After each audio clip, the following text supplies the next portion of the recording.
Well, hello folks, it's David Connolly here, and this is a little word of warning for anyone out there who is one of those workaholic web developer types. Even if you're a workaholic in any field, as a matter of fact, especially to do with computing, then this is the message that you need to hear. Now you're probably wondering what's with the eye patch. Well, let me explain. For the last month or so, I've been doing a lot of live streaming. Now, the reason why I was doing that was because I happen to have a lot of deadlines right now. And I figured, well, if I live stream, then it will kind of motivate me. And, if I'm not going to go and faff about on Twitter or something if I know that my screen's being streamed, So the live stream has been fantastic. I really enjoy it. And I look forward to doing that again, maybe even today.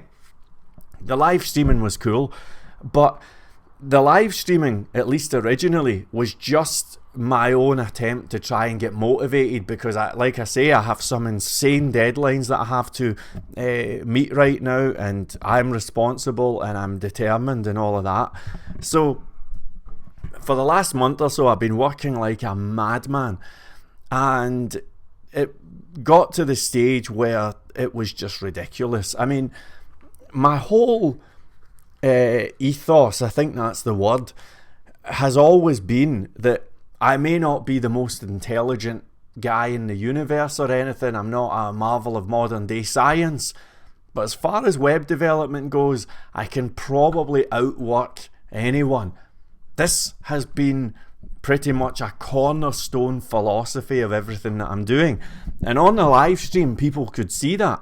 People could see, for example, that I was doing 3 days straight, with no sleep. Maybe an hour's break each of the 3 days. Even worse than that, about maybe a week ago, I did 2 days straight with no sleep and no food. Literally not even any food. I just had bottles of water. And here's me speaking about this as if it's really macho and what a great guy. It's actually very, very stupid, and it was stupid. And what happened is, there's this thing that has been with me since day one, and I know that other people get it. It's no big deal and it's perfectly normal. And that is that whenever I do a day's work, normally if around about 3 or 4 o'clock, I can feel my head starts to kind of get tired. You can feel it around about here. Now, it's not a headache as such.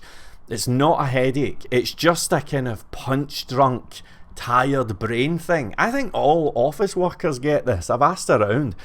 And the idea is you generally slow down, pardon me, about that time.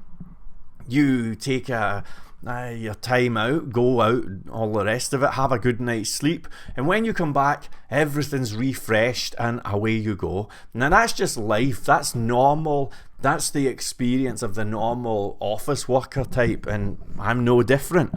But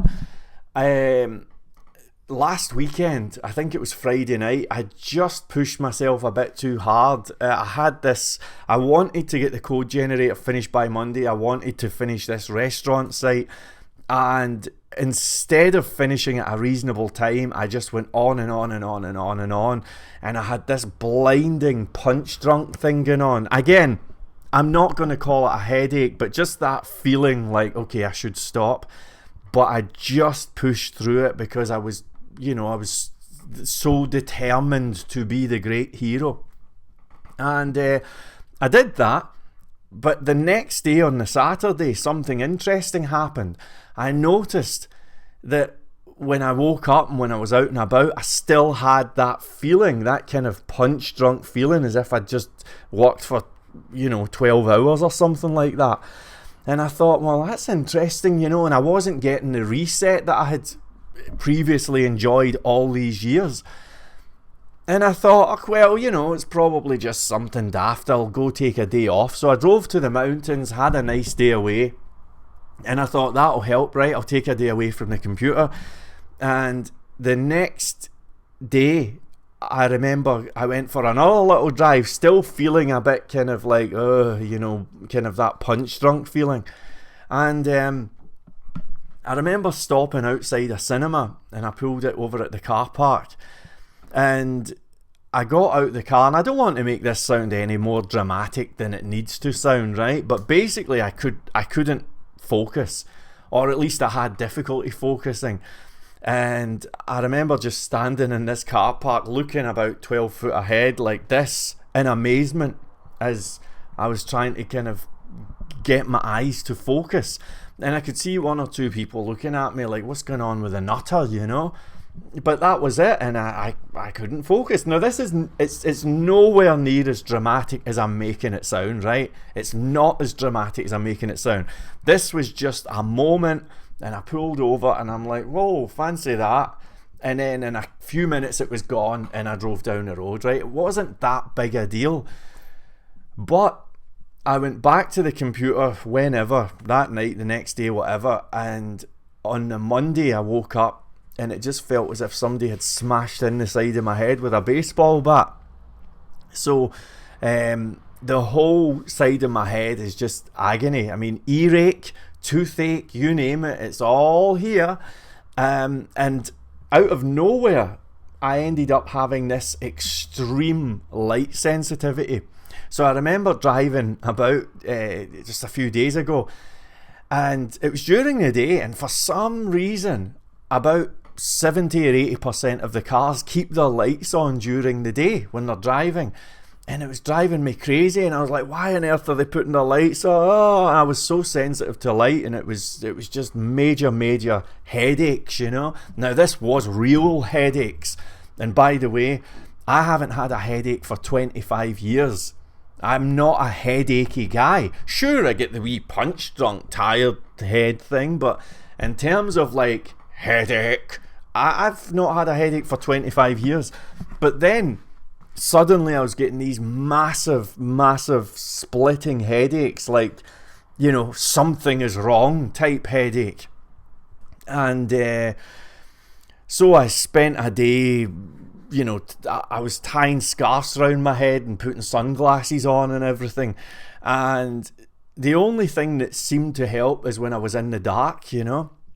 So I've gone in my living room now and I've made some changes. Previously I used to work beside a window and the light was shining in on my face, and I think it really caused a lot of these problems I've had, you know. So I found a green screen. I've got another one behind it, and thankfully they're quite good for keeping the light away. So here I am now, and I've been taking ibuprofens. They work to an extent. They reduce the pain by about 30%. But my plan is I need to give this eye a rest. This one's not perfect either, but this one is getting sidelined for 3 weeks, and I just hope it's going to recover. If it doesn't, I'm going to need to seek professional help or something. So right now, I don't even know for sure. I mean, I don't want to sound overly dramatic, but I don't even know for sure if I've done some real damage, and if this is if this is my lot in life. I don't know. I really don't know. I don't think it is. I think I'm probably going to be okay. But the moral of the story is clear.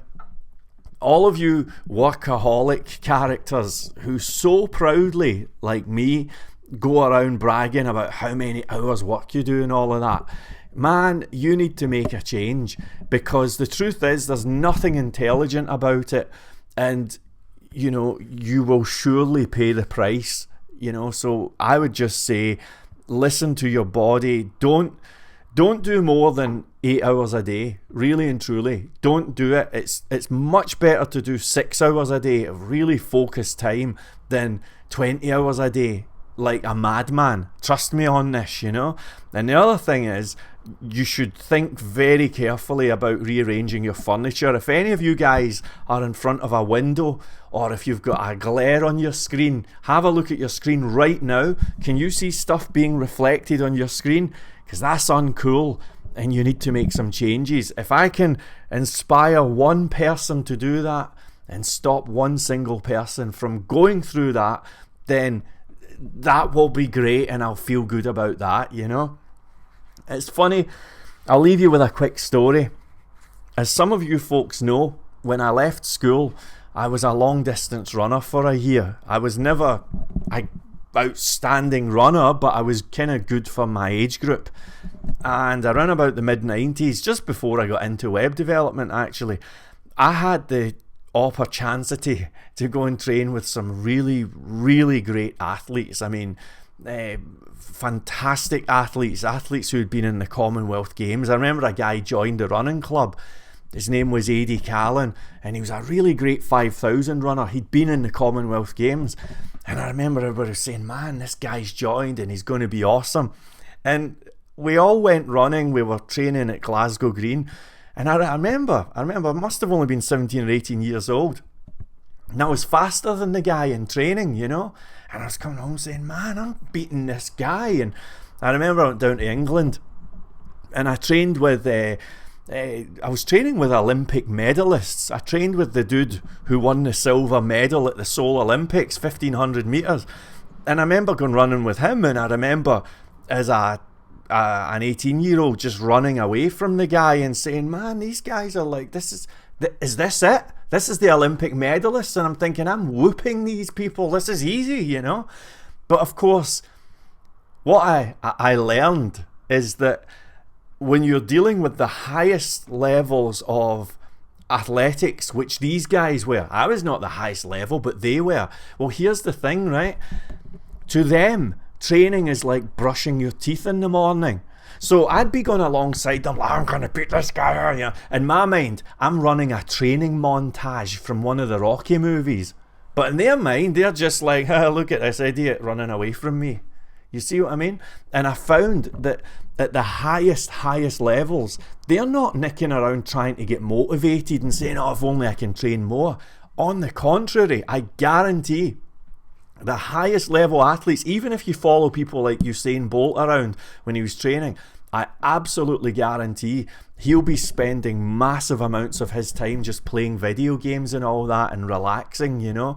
And again, you know, one of the giveaways when I realised this is that I was not the only person who was running faster than these people, you know, these champion runners that I was training with. And one of the little giveaways was their shoes, because we were all, you know, the rest of us, we were all wearing spikes and, you know, all wearing shorts, and we were like really, really serious. But when I was looking at these champion runners, these world-class athletes, they would just wear big, giant clackerty shoes, and they weren't bothering. They weren't out to race. They were just like, everything's cool, you know. And that is the mentality of a champion, at least in the field of athletics. I believe it is for the field of web development as well. So don't be one of those macho idiots like me doing about 10 gazillion hours a week. There's no prizes for that. Much better it is to be doing 6 hours of really focused time and just look after yourself and take care of yourself, because that's when the real magic happens. That's being intelligent. Please do not make the same mistakes as me. I'll catch you later. Take care.